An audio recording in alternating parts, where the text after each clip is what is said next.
I'm Diana, 34 years old, and 3 weeks ago, I signed away everything I had to my soon-to-be ex-husband. The 5-bedroom house, both cars, the real estate company, all of it. My lawyer begged me not to do it. My mother-in-law smirked from the gallery seats. Brittany, my husband's 27-year-old mistress, actually took a selfie right there in the courtroom. And Vincent, the man I once thought I'd spend my life with, smiled like he'd just won the lottery. But that smile disappeared exactly 47 seconds later, when his lawyer finished reading the final clause in our agreement. Before I tell you what happened, if you find this story worth hearing, please take a moment to like and subscribe, but only if you genuinely want to. And if you're watching right now, drop a comment letting me know where you're from and what time it is there. Now, let me take you back 3 years, to the night I accidentally opened the wrong drawer in Vincent's office. 8 years of marriage, that's how long I spent building a life with Vincent Saunders. From the outside, we had everything. A sprawling colonial house in the suburbs of Houston with 5 bedrooms we didn't need. A Porsche Cayenne in the garage for him, a 12-year-old Honda Accord for me. Dinner parties where Vincent held court while I refilled wine glasses. The perfect American dream, if you squinted hard enough and didn't ask too many questions. Vincent controlled everything about our finances. "I'll handle the money, you handle the house," he told me on our honeymoon. And I, young, in love, desperate to avoid the kind of fights that destroyed my parents' marriage, agreed. Before Tyler was born, I was a senior accountant at a mid-sized firm downtown. I was good at it. Numbers made sense to me in a way people sometimes didn't. But when I got pregnant, Vincent sat me down with that reasonable tone he used when he'd already made a decision. "The baby needs his mother at home. I make enough for both of us." So I quit. Traded spreadsheets for sippy cups, client meetings for playdates. And when Tyler started kindergarten and I picked up part-time remote accounting work to keep my skills sharp, Vincent barely noticed. To him, I was furniture. Useful, present, and utterly unremarkable. He'd check his Rolex Submariner, a gift to himself for closing some deal, and announce he had investor meetings that would run late. His home office stayed locked. The credit card statements went to his email. I had a supplementary card with a modest limit. Everything else was his domain. What I didn't know then, but would soon discover, was that his Rolex was bought on credit and his empire was built on sand. Tyler changed everything for me. My son came into the world 6 years ago with his father's dark hair and my stubborn chin, and from the moment the nurse placed him in my arms, I understood a kind of love I'd never known existed. Fierce, unconditional, the kind that makes you lie awake at night wondering if you're doing enough, being enough. Vincent saw Tyler differently. Our son was a legacy, not a relationship. Something to mention at business dinners. My boy's already showing an interest in real estate, can you believe it? But never something to nurture. Vincent missed Tyler's first steps because of a conference call, missed his first word because he was traveling, missed every single school play, every parent-teacher conference, every bedtime story. I remember one evening, about a year ago, Tyler had been waiting by the window for 2 hours, his favorite picture book clutched against his chest. "Mommy, when is Daddy coming home? He said he'd read to me tonight." I texted Vincent. No response. Called. Voicemail. Tyler fell asleep on the couch, still holding that book. When Vincent finally walked in at 11, smelling faintly of cologne that wasn't his usual, I asked if he'd forgotten his promise. He barely looked up from his phone. "I'm building a future for this family, Diana. Tyler will understand when he's older." But I saw my son's face the next morning when he realized Daddy had come and gone without even saying goodnight. That was the night I realized something had been wrong for longer than I wanted to admit. Vincent hadn't hugged Tyler in 3 months, hadn't asked about school, about friends, about anything. Our son wasn't a priority. He was an afterthought. The night I found out the truth, I wasn't even looking for it. 3 years ago, Tyler had a school field trip coming up, and I needed his passport for some reason I can't even remember now. Vincent usually kept our documents in his office, but that night he'd left for one of his late meetings and forgotten to lock the door. I found the passport easily enough, top drawer, right where he said it would be. But as I pulled it out, my hand brushed against a folder I'd never seen before. The return address on the top envelope made me pause. First National Bank. Final notice, stamped in red. My accountant's brain kicked in before my wife's heart could stop me. I opened it. 90 days past due. $340,000 outstanding on a commercial property loan. I opened another envelope. Wells Fargo. Delinquent account. Immediate action required. Then Chase. Then a letter from a collection agency I'd never heard of. By the time I finished going through that drawer, my hands were shaking. Not from fear, from the sheer impossibility of what I was seeing. Vincent's empire was hemorrhaging money. The properties he bragged about at parties were underwater. The company that was supposed to be our retirement was drowning in debt. Over $2 million. And he'd never said a word. I sat there in his leather chair for a long time, the papers spread around me like evidence at a crime scene. Then I did something that surprised even myself. I took out my phone, photographed every single document, time-stamped, dated, crystal clear. Then I put everything back exactly as I'd found it, turned off the light, and walked out. I didn't sleep that night, but I wasn't scared anymore. I was calculating. The next morning, I made a phone call to someone I trusted more than anyone, my college roommate Rachel Morrison. Rachel worked at a regional bank. We'd stayed close over the years, the kind of friendship that picked up right where it left off, no matter how long between conversations. She was also the only person who'd ever looked at Vincent and said, "I don't know, Di. Something about him feels off." I should have listened to her then. I was listening now. "I need to run a credit check," I told her, "on myself. And I need to understand what debts might be attached to my name as a spouse." Rachel didn't ask why. She just said, "Come to my office tomorrow. Bring your ID." What I learned over the following weeks confirmed my worst fears and revealed something unexpected. Most of the debt was in Vincent's name alone, or tied to his company.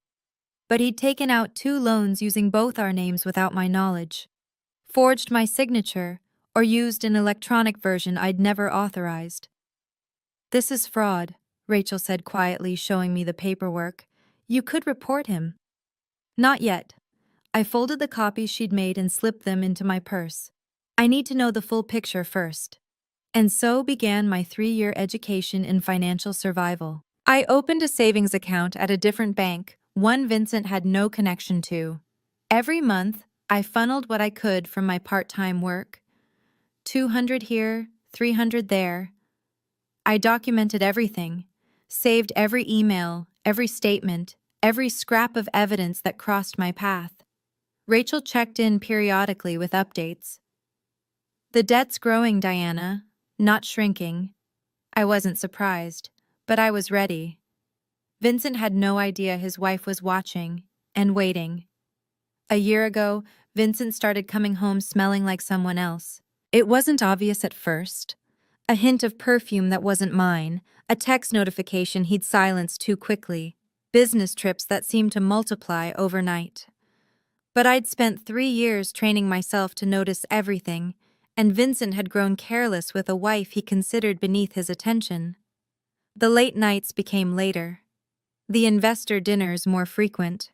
He upgraded his wardrobe, $3,000 Tom Ford suits charged to credit cards that were already maxed, while I still wore dresses from 5 years ago.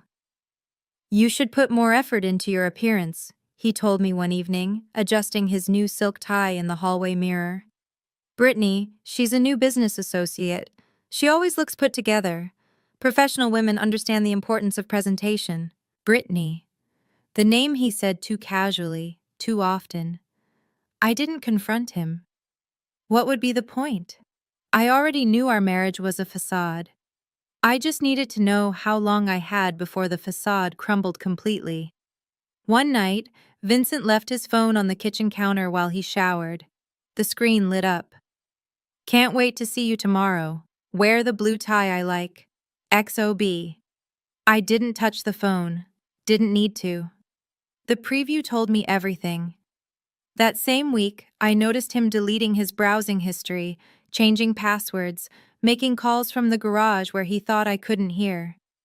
But here's what Vincent never understood about me. I wasn't plotting revenge. I wasn't consumed by jealousy or heartbreak. I'd made my peace with who he was long ago. I was simply gathering information, building my case, waiting for the moment when he would finally show his hand. That moment came sooner than I expected. The first time I met Brittany Lawson, she was wearing a knockoff Birkin bag and Vincent's arm around her waist. It was his mother's birthday dinner, a monthly ritual at Evelyn Saunders's pristine colonial in River Oaks, the kind of house where the silverware matched and the help knew to be invisible.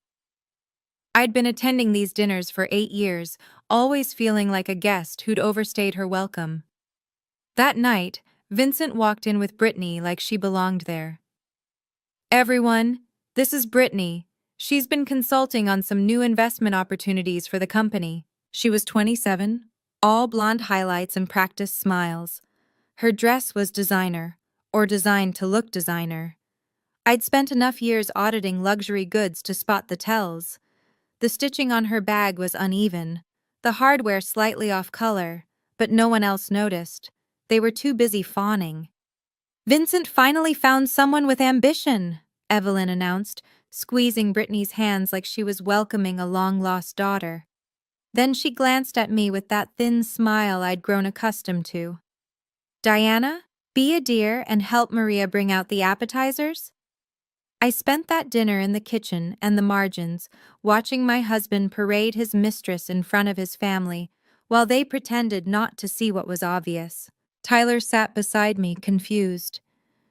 "Mommy, who is that lady? Why is she sitting in your chair?" "She's nobody important, sweetheart." Brittany laughed at something Vincent said, her hand lingering on his sleeve. I watched Evelyn beam with approval, and I thought, the bag isn't the only fake thing at this table. But Brittany wasn't my enemy. She was a symptom. The real threat was the man she didn't know was already bankrupt, in more ways than one. 6 months before the final hearing, Vincent sat me down at our dining table and delivered the news like he was announcing a quarterly earnings report. "I want a divorce." No preamble, no apology. Just 5 words dropped between us like a contract termination. I'd known this was coming. Had prepared for it, planned for it, almost welcomed it.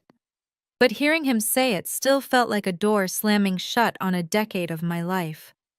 "I see," I said. "What are you proposing?" Vincent leaned back, his expression the same one he used when negotiating with people he considered beneath him. "I want the house, the cars, the company, everything we built. I'll be keeping it." "And what about me?" He shrugged. "You can keep Tyler. I'm not interested in custody battles.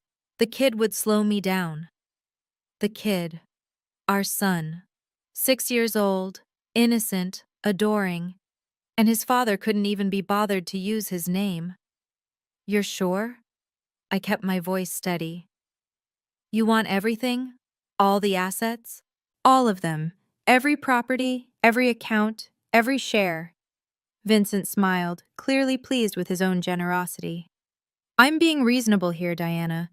Most men in my position would fight you for the child too, just to avoid support payments. I'm letting you walk away with something." Something. My son. Like Tyler was a consolation prize. I looked at my husband, really looked at him, and saw exactly what he saw when he looked at me. Nothing worth fighting for. "All right," I said quietly. "I'll need some time to review everything." Vincent's eyebrows rose. He'd expected tears, maybe. Bargaining, not compliance. That's reasonable. I'll have my lawyer send over the paperwork. What he didn't know was that I'd been waiting for this moment for 3 years, and I was ready. The first meeting with Vincent's lawyer happened in a corner office downtown, all glass walls and leather chairs designed to intimidate. Gerald Hoffman was a silver-haired partner at one of Houston's most aggressive family law firms, the kind of man who charged $600 an hour and looked at opposing parties like they were problems to be eliminated. Vincent had clearly chosen him for exactly that reason. I came alone, no lawyer, just me and my 5-year-old Blazer, sitting across from 2 men who clearly thought the meeting was a formality. "Mrs. Saunders," Gerald began, sliding a thick folder across the table. "My client has prepared a comprehensive proposal for the division of marital assets. Given the circumstances, we believe this is more than fair." I opened the folder. Pages of legalese detailing how Vincent would retain sole ownership of everything: the house, vehicles, investment accounts, and Saunders Properties, LLC. In exchange, I would receive my personal belongings and custody of Tyler. No alimony, no portion of the business, nothing. Vincent watched me read with a satisfied smirk. "She doesn't need a lawyer," he said to Gerald, not bothering to lower his voice. "She's just a part-time bookkeeper. She wouldn't understand any of this even if she tried." Gerald looked uncomfortable. "Mr. Saunders, I really should advise that your wife retain independent counsel." "Not necessary." Vincent waved his hand dismissively. "Diana knows I built everything. She contributed nothing. Right, Diana?" I closed the folder and met his eyes. "I'll need a few days to review this. Then I'll provide my response." Vincent blinked, clearly expecting immediate surrender. But he recovered quickly, that arrogant smile returning. "Take all the time you need. The outcome won't change." I walked out of that office, and I wasn't a victim. I was a woman with a plan. Within a week, Vincent had rewritten our entire marriage for public consumption. "Diana's being completely unreasonable," I overheard him tell mutual friends at a neighborhood gathering I hadn't been invited to. "I'm offering her a clean break, and she's trying to drag this out, probably hoping to take half my company when she never worked a day for it." The Whisper network moved fast. People I'd known for years suddenly stopped returning calls. A mom from Tyler's school gave me a sympathetic look and said, "I heard about everything. It must be so hard realizing you weren't compatible." Compatible. As if I was the one caught with a 27-year-old mistress. Then came Evelyn's call. "Diana." Her voice carried that particular frost she reserved for people who disappointed her. "I understand you're making this difficult for Vincent. May I remind you that my son built that company from nothing? You were lucky to live in that house, drive those cars, wear the lifestyle he provided. Don't embarrass yourself by pretending you deserve more." "I haven't asked for anything, Evelyn." "Good. Keep it that way. And don't drag this through the courts. It would be humiliating for everyone, especially Tyler." She hung up before I could respond. That same night, I discovered something while reviewing the property records I'd been quietly collecting. Vincent had mortgaged our family home, the house we lived in, without my consent or signature. A second mortgage, taken out 18 months ago. Under Texas law, he needed my approval for that. He didn't have it. I photographed the document, added it to my file, and felt something settle in my chest. Let them think I was weak. Let them think I was beaten. The people who underestimate you always leave the biggest blind spots. Rachel was the one who found Margaret Collins. "She's handled some of the ugliest divorces in Houston," Rachel told me over coffee at a cafe far from our usual spots. "And she wins, not because she's ruthless, because she's thorough." Margaret's office was nothing like Gerald Hoffman's glass tower. It occupied the second floor of a restored Victorian near Montrose, all warm wood and framed credentials. She was in her early 50s, with silver-streaked hair and eyes that assessed me the moment I walked through her door. "Sit down, Mrs. Saunders. Tell me everything." So I did. 3 years of documentation. The debt, the forged signatures, the affair. Vincent's demands, the social pressure. All of it laid out on her desk in organized folders I'd prepared myself. Margaret reviewed each piece methodically, occasionally making notes on a yellow legal pad. When she finished, she looked up at me with something I hadn't seen in a long time: respect. "You've done remarkable work here. Most clients come to me in crisis. You've come prepared for war." "I'm not interested in war," I said. "I'm interested in freedom." "Then let me tell you what your options are."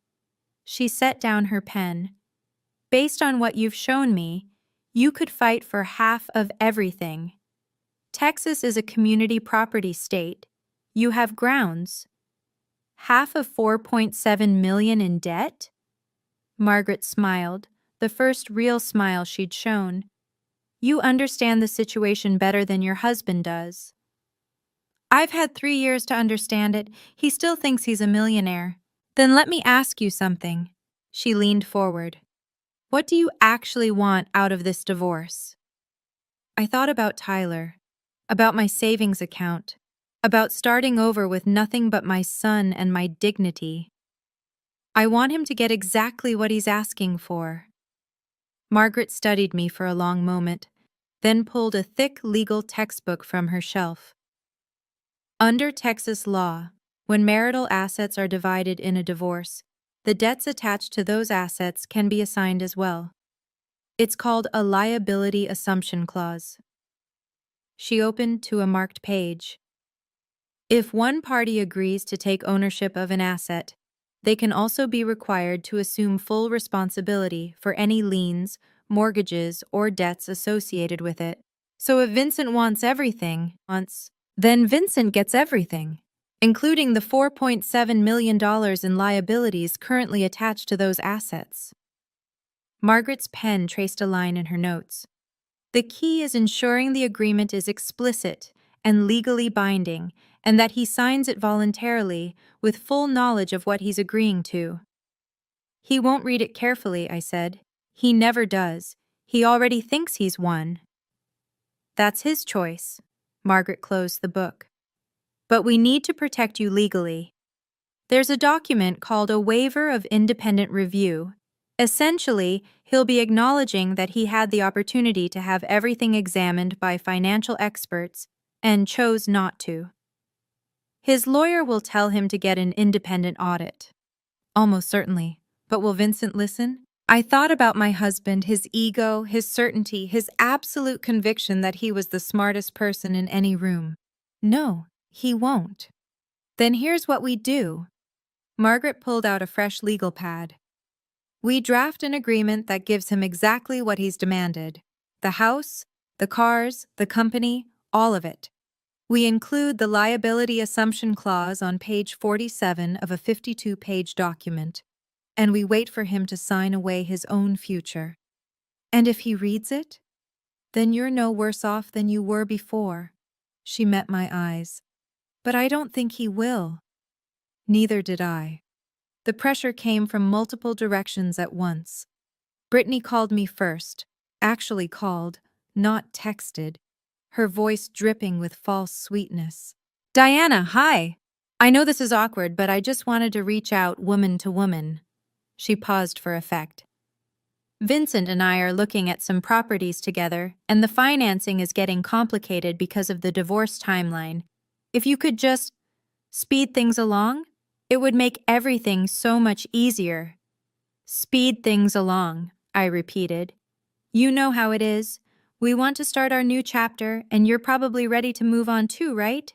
It's better for everyone if we can just wrap this up quickly." I let the silence stretch just long enough to make her uncomfortable. "I'll take that under consideration, Brittany." Then Vincent weighed in via email, always documenting himself, never aware of how those words might look later. Diana, my patience is running thin. If you don't sign within 2 weeks, I'll file a motion claiming deliberate delay. Gerald says I have grounds. Don't make this ugly. The threats continued.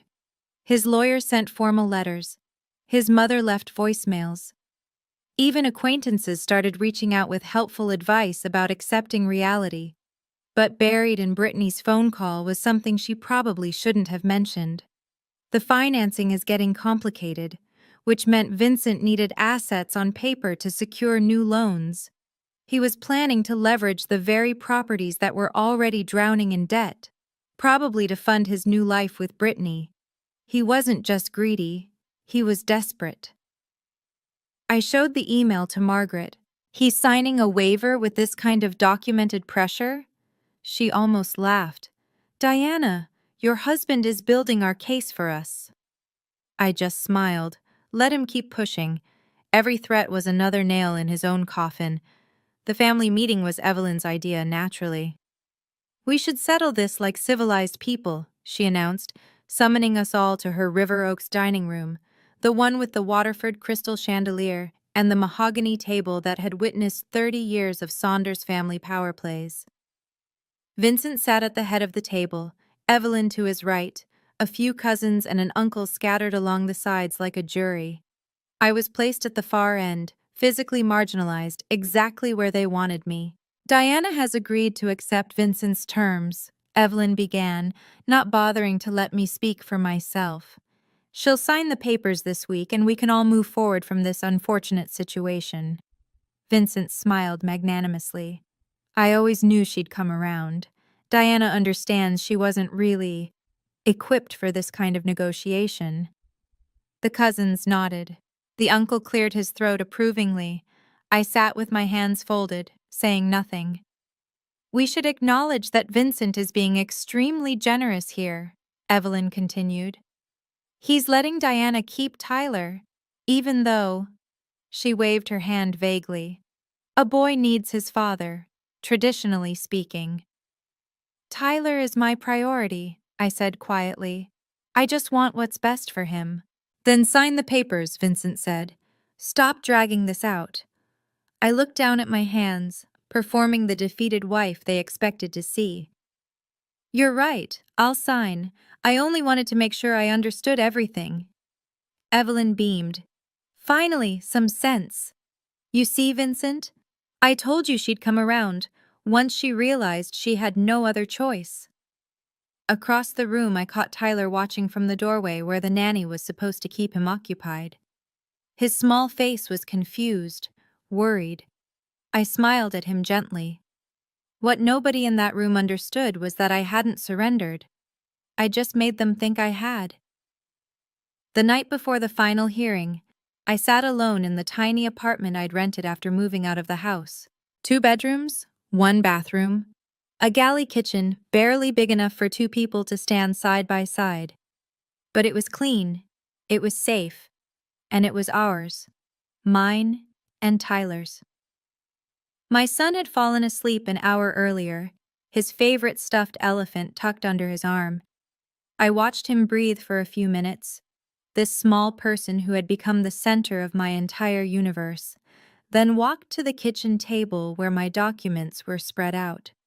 3 years of preparation, all of it leading to tomorrow.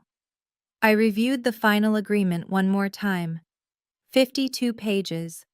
The liability assumption clause buried on page 47, exactly as Margaret and I had planned. The waiver of independent financial review on page 49, everything legal, everything transparent for anyone who bothered to look. Vincent wouldn't look, I was certain of it.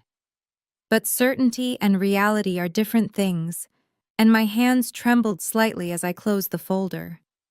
On the counter, I'd set out my outfit for tomorrow. A simple gray blazer, white blouse, minimal jewelry. The only piece that mattered was the ring my grandmother had left me. A thin gold band with a tiny sapphire, worth nothing monetarily but everything emotionally. It was the one asset Vincent had never thought to claim. Tyler stirred in his sleep. mumbling something about pancakes. I walked back to his room and sat on the edge of his bed, brushing hair from his forehead. "Whatever happens tomorrow," I whispered, "we're going to be okay." The words were meant for him, but maybe I needed to hear them too. I didn't sleep much that night, but I wasn't afraid anymore. I want to pause here for a moment, if you don't mind. Before I tell you what happened in that courtroom, I need to say something to anyone listening who might recognize pieces of their own story in mine. If you're in a relationship where you feel controlled, where someone else manages every dollar, makes every decision, treats you like you're invisible or incapable, I want you to know that you're not alone, and you're not crazy for feeling trapped. For 3 years, I stayed silent, not because I accepted what was happening, but because I was building something in that silence, a plan, a safety net, a way out that no one could take from me. I'm not telling you my path is the right one for everyone. Every situation is different, but if there's one thing I've learned, it's this. Silence isn't always weakness. Sometimes it's strategy. And knowing your own worth doesn't require anyone else to see it. If this story means something to you, share it with someone who might need to hear it. A friend, a sister, a coworker who's going through something similar. Sometimes the most powerful thing we can do is remind each other that there are options, even when it feels like there aren't. Hit that like button if you want to help more people find this video. And if you're still here, still listening, comment and tell me, have you ever been underestimated? How did you prove them wrong? I'll be reading every single response. Now, back to the morning of the hearing. I dropped Tyler off at Rachel's house, kissed him goodbye, and drove to the courthouse in my old Honda Accord. The Porsche was already in the parking lot when I arrived. Vincent had gotten there early, eager to claim his prize. He had no idea what was waiting for him. The morning of January 3rd was unseasonably warm for Houston. 68 degrees, bright sun cutting through wispy clouds. I stood outside the family courthouse, watching my breath not fog in the air, feeling strangely calm. 3 years of waiting, and it had come down to this. One hearing, one signature, one moment that would determine the rest of my life. My phone buzzed. "Margaret, in the building, room 4B, ready when you are." I texted back a simple "coming" and walked through the glass doors. Inside, the courthouse hummed with the mundane business of endings. Couples signing custody agreements, lawyers shuffling papers, clerks stamping documents that would reshape families forever. Just another Tuesday for everyone except the people whose worlds were changing. I found room 4B at the end of a long hallway. Through the narrow window in the door, I could see Vincent already seated at the respondent's table, Gerald Hoffman beside him, both men reviewing papers with the relaxed posture of people who believed they'd already won. Margaret was waiting for me outside. "How are you feeling?" "Ready." The word came out steady. "Is everything in order? Every document filed, every clause triple-checked?" She touched my arm briefly, unusual for her, but somehow exactly what I needed. "Whatever happens in there, Diana, you should know. Win or lose, you've already proven you're not who they think you are." "I'm not trying to prove anything." I met her eyes. "I'm just trying to be free." She nodded once, then opened the door. Vincent looked up as I entered. He smiled, that confident, condescending smile I'd seen 1,000 times. "Diana, glad you could make it." I took my seat beside Margaret without responding. Let him smile. It wouldn't last long. The courtroom was smaller than I'd imagined, more intimate. Wood-paneled walls, fluorescent lighting that hummed faintly overhead, rows of gallery seating that were mostly empty. Mostly. Brittany had claimed a spot in the front row, wearing a red designer dress that probably cost more than my first car. She was texting when I walked in, but looked up long enough to give me a smile that was almost pitying. Beside her sat Evelyn Saunders, immaculate in Chanel, her posture radiating the quiet certainty of a woman who had never been denied anything in her life. They'd come to witness Vincent's triumph, a front-row seat to my humiliation. I settled into my chair and watched my husband from across the aisle. He'd worn his best navy suit, a gold tie clip catching the light. The Rolex gleamed on his wrist. To anyone who didn't know better, he looked like a man in complete control. Gerald Hoffman leaned over to whisper something, and I caught fragments. Routine. Just need her signature. Home by lunch. Vincent nodded, barely listening. That was when I noticed something interesting. Gerald's face. There was tension around his eyes, a tightness in his jaw that didn't match his confident words. He kept glancing at the thick document folder between them, then at Vincent, who hadn't touched it. Judge Harriet Dawson presiding, the clerk announced. A woman in her 60s entered from chambers, gray hair pinned back severely, reading glasses perched on her nose. We're here for the matter of Saunders vs. Saunders, final dissolution hearing. She looked up. Counselors, are both parties prepared to proceed? We are, Your Honor, Gerald said. We are, Margaret confirmed. Judge Dawson nodded. Then let's begin. I understand we have a settlement agreement to review. Vincent straightened in his seat, practically glowing with anticipation. Showtime. The agreement was read into the record with the same clinical detachment as a medical diagnosis. Mrs. Saunders agrees to relinquish all claims to the marital residence located at 4521 Willow Creek Drive, the clerk read, as well as all motor vehicles registered to the marriage, including one 2023 Porsche Cayenne and one 2012 Honda Accord. The list went on. Properties, investment accounts, Saunders Properties LLC and all its holdings. Every asset Vincent had demanded, formally transferred to his sole ownership. Brittany squeezed Evelyn's arm, beaming. Judge Dawson looked over her glasses at me. Mrs. Saunders, you understand that by signing this agreement, you are relinquishing your community property rights to these assets? I understand, Your Honor. And you've had adequate time to review this agreement with your counsel? I have. Any questions before we proceed with signatures? No, Your Honor. Gerald Hoffman cleared his throat. Your Honor, I'd like it noted that my client was advised to obtain independent financial review of the marital assets and debts, but has elected to waive that review. Mr. Saunders? Judge Dawson turned to Vincent. Is that accurate? You're waiving your right to have the financials independently verified before signing? Vincent didn't hesitate. I built this company, Your Honor.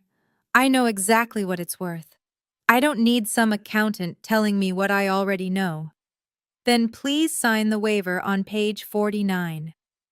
Vincent took Gerald's pen, a Mont Blanc naturally, and signed with a flourish. I watched Gerald's face as Vincent handed back the pen. The attorney was flipping through pages rapidly now, searching for something. His eyes stopped on page 47. The color drained from his face. Vincent, he whispered urgently, reaching for his client's arm. Wait! But Vincent was already turning to page 52, signing his name on the final line. Done, my husband announced. The moment Vincent's pen lifted from the paper, Gerald Hoffman's face went white. I watched it happen in real time, the realization spreading across his features like ice forming on a windshield. His mouth opened slightly, his hand gripped the edge of the table. Vincent, his voice was barely above a whisper. Vincent, we need to stop. What? My husband laughed, sliding the signed document toward the clerk. It's done. She signed, I signed. Let's wrap this up. You don't understand. Gerald was scrambling through the pages now, his professional composure crumbling. Page 47. The liability assumption clause. The what? Judge Dawson held up her hand. Mr. Hoffman, is there an issue? Gerald looked from Vincent to the judge to me, and I could see the exact moment he understood he couldn't undo what had just happened. Your Honor, my client may not have fully understood. Your client, Margaret interrupted smoothly, was asked directly if he wanted independent financial review. He declined. He signed the waiver voluntarily. The agreement is executed. What is everyone talking about? Vincent's voice had lost its confidence. What's on page 47? Gerald handed him the document, his finger pointing to the relevant clause. I watched my husband's eyes move across the text. The party receiving marital assets hereby assumes full personal liability for all debts, liens, mortgages, and financial encumbrances attached to said assets, releasing the other party from any and all obligations related thereto. Vincent's face went gray. This says... He looked up at Gerald, then at me. This says I'm responsible for the debts? All $4.7 million, Margaret confirmed. As of your signature 30 seconds ago. Brittany's voice cut through from the gallery. 4 million what? I sat perfectly still, watching my husband finally understand what he'd just done to himself. Vincent shot to his feet so fast his chair screeched against the floor. This is fraud, his voice echoed through the small courtroom. She tricked me. This whole thing is, she can't do this. Mr. Saunders, sit down. Judge Dawson's tone left no room for negotiation. I'm not sitting down until someone explains how this is legal. Gerald, do something. Gerald Hoffman stood frozen, his face the color of old paper. You signed the waiver, Vincent. You specifically stated you knew what the assets were worth. You refused independent review. Because I thought... Vincent spun toward me. You knew. You knew the whole time. You planned this. I didn't plan anything. My voice came out steady, calm. I just gave you exactly what you asked for. Your Honor, Vincent slammed his palm on the table. I demand this agreement be voided. I was deceived. You were not deceived, Mr. Saunders. Judge Dawson removed her reading glasses, fixing him with a stare that silenced the room. The financial records of your company are public. The debts attached to your properties are matters of record. Your wife's attorney included full disclosure documentation in the agreement packet. You chose not to read it. I didn't know. You signed a waiver stating you didn't need to know. The judge's voice hardened. This court cannot protect parties from their own arrogance. From the gallery, I heard Brittany's voice, high and panicked. Vincent, what does this mean? You said you were a millionaire. Evelyn was already standing, gathering her purse, her face rigid with fury and embarrassment. Mom! Vincent reached toward her. Don't. The single word cut like a knife. She walked out without looking back. Vincent stood in the wreckage of his victory, finally understanding that he hadn't won anything. He'd just inherited his own destruction. In the silence that followed Evelyn's exit, I stood. Vincent turned to me, his face contorted with rage and desperation, emotions I'd never seen him show so openly. For 8 years, he'd been the one in control. Now he was watching that control dissolve like sugar in water. You destroyed me, he whispered. You destroyed everything. I walked to the center of the courtroom, close enough that he could hear me clearly, but far enough to maintain the distance I'd been building for 3 years. No, Vincent, you destroyed yourself. I just stopped cleaning up after you. Diana. For 8 years, you told me I had no value, that I didn't understand business or money or anything important.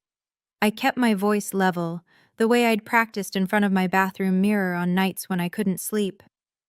You said I was just a part-time bookkeeper. You said Tyler was a burden. You said I should be grateful you let me stay. His mouth opened, but no words came. I'm not grateful. I touched my grandmother's ring, drawing strength from the small, familiar weight. I'm free, and for the first time in 8 years, I can finally breathe. I turned to Margaret, who was already packing her briefcase with quiet efficiency. Then I looked back at Vincent one final time. I don't hate you. I'm not even angry anymore. I just refuse to let you define who I am for one more second. Diana, wait. We can fix this. We can… No! The word was final, complete. There's nothing left to fix. I walked out of the courtroom, my footsteps steady on the tile floor. Behind me, I heard Vincent calling my name, heard Gerald trying to calm him down, heard Brittany demanding explanations. But I didn't look back. I was already gone. I was halfway down the courthouse hallway when the shouting started.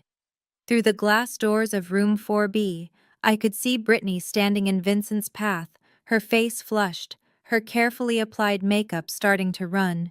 $4.7 million. Her voice carried clearly into the corridor. You told me the company was worth 10 times that. You said we were going to buy a house in the Galleria, travel to Europe, start a family. Brittany, listen. Vincent reached for her arm. She yanked away. Don't touch me. God, I can't believe I fell for this. My father was right about you. Your father cut you off. Because I chose you over him. She laughed, but it was a bitter, broken sound. And now I find out you're not even a real millionaire? You're worse than broke. You're negative broke. Margaret appeared beside me, watching the scene unfold with professional detachment. I've seen a lot of divorces, Diana. This might be the most complete implosion I've witnessed in real time. I didn't plan for this part. I meant it. Watching Vincent's mistress abandon him felt less satisfying than I'd expected. Just exhausting, like watching the final act of a play that had gone on too long. Through the glass, Brittany was already walking away, heels clicking furiously against the marble floor. She pulled out her phone as she passed us, not even glancing in my direction. Daddy? It's me. I made a huge mistake. Can I come home? Vincent appeared in the doorway, looking like a man who'd just watched his entire world collapse. Which I suppose he had. Our eyes met across the hallway. I felt nothing but relief. Goodbye, Vincent, I said quietly. Then I walked toward the exit, toward my son, toward whatever came next. Freedom had never felt so simple. 3 months after the hearing, Vincent's empire finished crumbling. I heard about it through Rachel, who still had connections at various banks in the city. The details arrived in fragments over coffee, like dispatches from a distant war. The house sold first, $580,000, which wasn't enough to cover the mortgage and second lien. Vincent walked away still owing $320,000 on a property he'd lost. The Porsche was repossessed by the financing company 2 weeks later. The repo man came at 3 in the morning, according to a neighbor who witnessed it. Vincent apparently stood in his driveway in his bathrobe, screaming about lawsuits and wrongful seizure until someone threatened to call the police. Saunders Properties LLC filed for Chapter 7, bankruptcy, in March. The commercial properties Vincent had been so proud of went to auction, where they sold for a fraction of their original purchase prices. The remaining debt, nearly $3 million, stayed with him. He had to move out of the house before the sale closed, Rachel told me. Found a studio apartment in a complex off 290. No doorman, no pool, no anything, really. I nodded, processing the information without satisfaction. And his job? Some small brokerage firm hired him, commission only. Rachel shook her head. From CEO to entry-level sales in 90 days. That's got to be some kind of record. I thought about the man I'd married. His confidence, his ambition, his absolute certainty that he was destined for greatness. I thought about all the times he'd told me I didn't understand business, didn't understand money, didn't understand anything. He did this to himself, I said finally. I just stopped protecting him from the consequences. Rachel squeezed my hand across the table. You know what?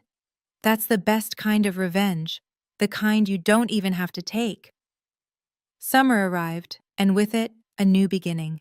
Our apartment had transformed over the months from a temporary refuge into something that felt like home. Tyler's drawings covered the refrigerator. Plants crowded the windowsill. Herbs I'd started growing to save money on groceries and kept because they made me happy. The living room had a second-hand couch that was more comfortable than any piece of furniture in Vincent's showcase house. I returned to accounting full-time in April, a mid-level position at a firm that valued competence over pedigree. By June, I'd been promoted to senior accountant. My boss said I had exceptional attention to detail. I didn't tell her I'd developed that skill tracking a fraudulent husband for 3 years. Tyler was thriving too. He'd made friends at his new school, joined a soccer team, started reading chapter books before bed. He rarely asked about his father anymore, not because I discouraged it, but because the questions had simply stopped mattering to him. "Mom, watch me!" he shouted from across the park, attempting a cartwheel that ended in a pile of giggles. I applauded from my bench, feeling something I hadn't experienced in years: uncomplicated happiness. My phone buzzed. A notification from the community college. I'd been accepted into their evening CPA certification program. Classes started in September. "What are you smiling about?" Tyler asked, running over to flop down beside me. "Good news, buddy. Mom's going back to school." "Like me?" "Exactly like you." He thought about this for a moment. "Can we celebrate with ice cream?" "Absolutely." We walked to the shop on the corner, hand in hand, and I realized something that surprised me. This small life, this modest apartment, this ordinary job, this simple joy was everything I'd never known I wanted. And it was entirely my own. I want to take another moment here, if that's okay. We're almost at the end of this story, but before we get there, I have a question for you. Have you ever made a decision that everyone around you thought was insane? Have you ever trusted yourself when no one else did? Because that's really what this story is about. Not revenge, not karma, not watching someone get what they deserve. It's about the quiet voice inside you that knows the truth, even when the noise of everyone else's opinions tries to drown it out. For 3 years, I listened to that voice. I planned. I prepared. I kept my mouth shut when everyone expected me to argue or beg or fall apart. And when the moment came, I was ready. I'm not telling you this to brag. I'm telling you because I know there's someone watching right now who needs to hear it. Your silence isn't weakness. Your patience isn't passivity. And the people who underestimate you, they're giving you the greatest gift possible: time to prepare while they're too busy feeling superior to notice. So here's my challenge to you. If you know someone who's in the middle of their own silent battle, a friend, a family member, anyone who might need to hear that their planning will pay off, share this video with them. And if this story has meant something to you, take a second to like, subscribe, and turn on notifications. It helps these stories reach more people who might need them. Now, let me tell you what happened when Vincent finally reached out to me, a year after everything fell apart. Because that's when I learned something unexpected. About him, about myself, and about what forgiveness actually means. We're almost at the end. Stay with me. The text came on a Tuesday evening, almost exactly 1 year after the final hearing. "I need to talk to you. It's about Tyler." I stared at my phone for a long moment, thumb hovering over the delete button. Then curiosity, or maybe something softer, made me type back: "Public place. Tomorrow, noon. The cafe on Westheimer." He agreed. I almost didn't recognize Vincent when he walked in. The tailored suits were gone, replaced by khakis and a polo shirt that hung looser than it should have. He'd lost weight, not in a healthy way. His face looked tired, the confidence drained from his features. He sat down across from me without ordering anything. "You look good," he said. "You look happy." "I am." Silence stretched between us. He stared at his hands. "I'm not here to apologize," he finally said. "I know you wouldn't believe me if I did. I'm here because—" He took a breath. "I've been in therapy for 6 months, and my therapist says I need to take accountability for what I did. To you. To Tyler." I waited. "I was a terrible husband. And a worse father." The words came out like they physically hurt him. "I treated you like you didn't matter. I treated our son like an afterthought. I was so obsessed with my own image that I couldn't see what I was destroying." "Why are you telling me this?" "Because I want to see Tyler." He met my eyes for the first time. "Not to get back at you or prove anything. I want to try to be his father. A real father. If you'll let me." I studied the man I'd once loved, searching for the arrogance I'd learned to navigate. I didn't find it. "I'll consider it," I said. "On conditions." That night, after Tyler was asleep, I sat on my balcony with a cup of tea and watched the city lights flicker in the distance. I thought about the woman I'd been 3 years ago, scared, uncertain, convinced that silence was her only option. I thought about the woman I was now, still quiet, but no longer afraid, still careful, but no longer trapped. Vincent wanted back into Tyler's life. 6 months ago, I would have said no without hesitation. But something in his eyes today had been different. Something broken that was trying to rebuild itself. I couldn't heal him. That wasn't my job anymore. But Tyler deserved to know his father, or at least the father Vincent was trying to become. So I set my conditions. Monthly therapy sessions, verified by his counselor, steady employment for 6 months minimum. Supervised visits first, progressing only if Tyler felt comfortable. And one absolute rule: he would never, ever speak about me negatively in front of our son. Vincent agreed to everything. I didn't know if he'd follow through. People promise change all the time and deliver nothing. But I'd learned something important over the past 3 years. Boundaries aren't about controlling other people's behavior. They're about protecting your own peace. I pulled out my journal, something my own therapist had suggested I start, and wrote a few lines. "Boundaries aren't walls. They're doors. You choose who walks through them." I chose to give Vincent a door. Whether he walks through it as a better man is up to him. Either way, Tyler and I will be okay. The tea had gone cold, but I didn't mind. I sat there a while longer, watching stars emerge through Houston's light pollution, and let myself feel something I'd almost forgotten was possible: hope. September arrived with the smell of fresh notebooks and new beginnings. Tyler started first grade the same week I started my CPA certification classes. We developed a routine: homework together at the kitchen table, him practicing his letters while I studied tax law. Sometimes we'd quiz each other. He usually won. "What's 4 plus 6? I'd ask. 10. "What's the difference between assets and liabilities?" I'd laugh. "Where did you learn that word?" "From you. You say it in your sleep sometimes." Work was going well. My boss had mentioned the possibility of partnership track if I continued performing at my current level and finished my certification. For the first time in my adult life, I was building something that belonged entirely to me. Rachel came by one evening with a bottle of wine. The good kind, not the sale rack kind we used to split in college. "I have news," she announced, settling onto my second-hand couch. "Your ex-husband paid off one of his smaller debts last month. First voluntary payment he's made since the bankruptcy." I took a sip of my wine. "That's good. For him." "Aren't you curious about the details?" "Not particularly."